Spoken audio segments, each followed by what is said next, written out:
For loops simplify repetitive tasks and allow us to run the same code across an entire dataset, irrespective of the size of the data. Python supports both for and while loops. These are logically equivalent, and so we will focus on for loops. Like all compound operators in Python, def for functions, for in loops, and if in conditional execution, the code within the block must be consistently indented. All code with the same level of indentation, usually 4 spaces, is in the scope of the loop and will be executed each iteration. The loop body is complete when the indentation returns to the previous level. Start by opening Lesson 13's notebook file. There are 5 components to a basic for loop. All for loops start with the keyword for. This is followed by the loop variable, I in this instance. The next element is the keyword in, which is followed by an iterable. This example uses range, which generates a sequence of integers. There are many other important examples of iterables, including lists, which iterate across the elements in the list, data frames, which iterate across the columns, series, which iterate across values, and so are list-like, and NumPy arrays, which iterate across the first dimension. The loop declaration must end with a colon, which is used to terminate all compound operators. Range is an important function that is commonly used as the iterable in a for loop. The 2-argument form of range uses start and stop. This generates the sequence start, start plus 1, start plus 2, and so on until stop minus 1. Stop is never included in the sequence. The single argument version, range stop, is a convenient shorthand for range 0 stop, and so iterates across the values 0, 1, 2, and so on up to stop minus 1. Finally, there is a 3-argument version that allows the step size to be changed. This version is most commonly used to produce decreasing sequences. The inputs to range behave nearly identically to the arguments used in a slice. The for loop body must be consistently indented. The best practice is to use 4 spaces. You should not use tabs, and you must not mix tabs and spaces. The loop body ends when code is dedented, that is, when the level of indentation returns to the previous level. This example contains 2 lines that are executed 10 times in the loop body, and the final line is not part of the loop. I will use a variable total to accumulate the sum that needs to be initialized to 0. We can use a variable to hold the limit of the sum, n equals 100. The for loop starts with for, then I, the loop variable, the keyword in, and finally range 1, n plus 1.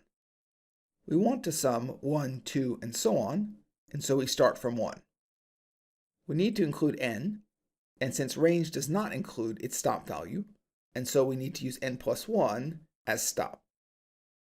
The body of the loop adds I to the current total and saves it as the current total.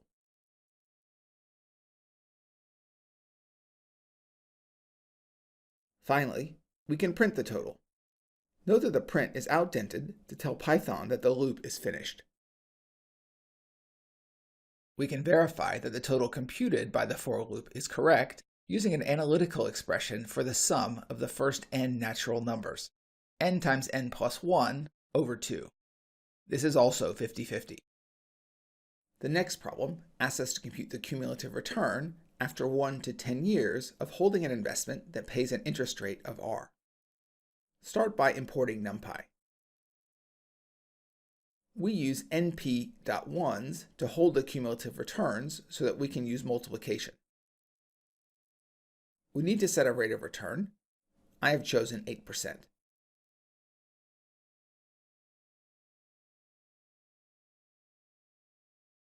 We initialize the cumulative return at 1. The for loop iterates over range 10 since we need to compute 10 elements. The body of the for loop updates the cumulative return by multiplying it by 1 plus r. Python supports operator assignment, so it can simplify this expression using star equals, which will both multiply by 1 plus r and assign the value to cum_ret. This cumulative return is then assigned to position I in the variable cr. Finally, we can print cr. Running this cell shows the cumulative return.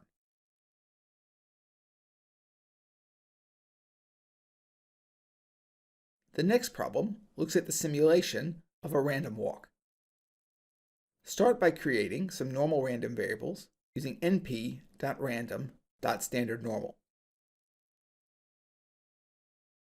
We can then use np.zeros to hold the values of our simulated random walk.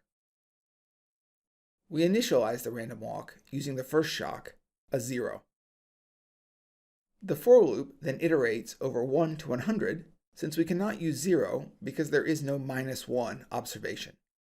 The body contains the recursive update equation, yi equals yi minus 1 plus ei, which sets the current value equal to the previous value plus the current shock. Running this cell does not produce any output. We then copy the plotting code in the problem description to the next cell and run it. This plots the random walk we just produced. The random walk uses simulated normal values. We can rerun the cell to simulate a different random walk.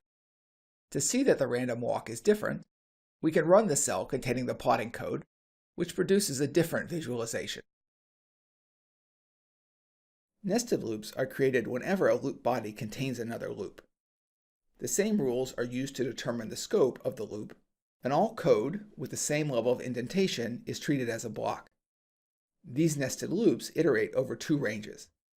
All of the code, except the final print statement, is in the body of the outer loop. The inner loop contains 2 lines. The inner loop is executed for each of the 10 iterations of the outer loop. The best practice limits the number of nested loops to 3 or fewer. Scoping deeply nested loops is challenging, especially if the loop bodies are non-trivial. The final problem uses nested loops. Begin by loading the momentum return data into a data frame. These are percent returns, and so we need to divide by 100 to rescale them. We need to determine the number of observations and the number of columns. We can use shape 0 to get the number of observations, and shape 1 to get the number of columns. I will use a copy of momentum to store the standard deviations. This is a useful trick since we automatically get a data frame with the same index and columns as the original momentum return data. I will fill the copy with nan, not a number, so that all values are missing. Moving averages cannot be computed for all values, and so this will ensure that the missing values are not filled. The outer loop iterates across columns.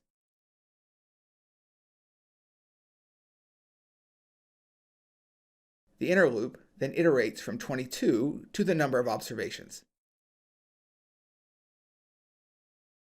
We use iloc to get the position in std.dev to store the value, and then iloc to select row t minus 22 to t, and column I to use with the standard deviation method.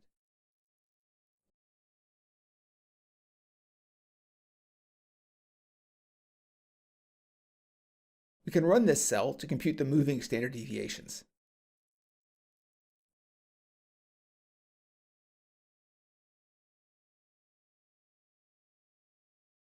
We can call plot on the standard deviation data frame to plot the moving window standard deviations.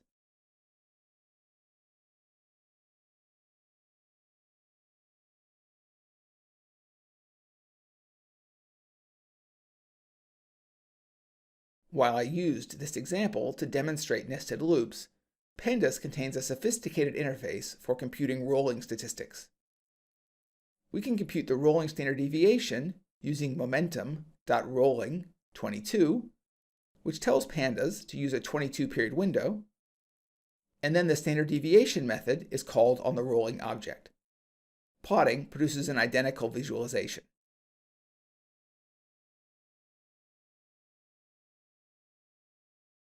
This method is both simpler and faster than writing your own loops.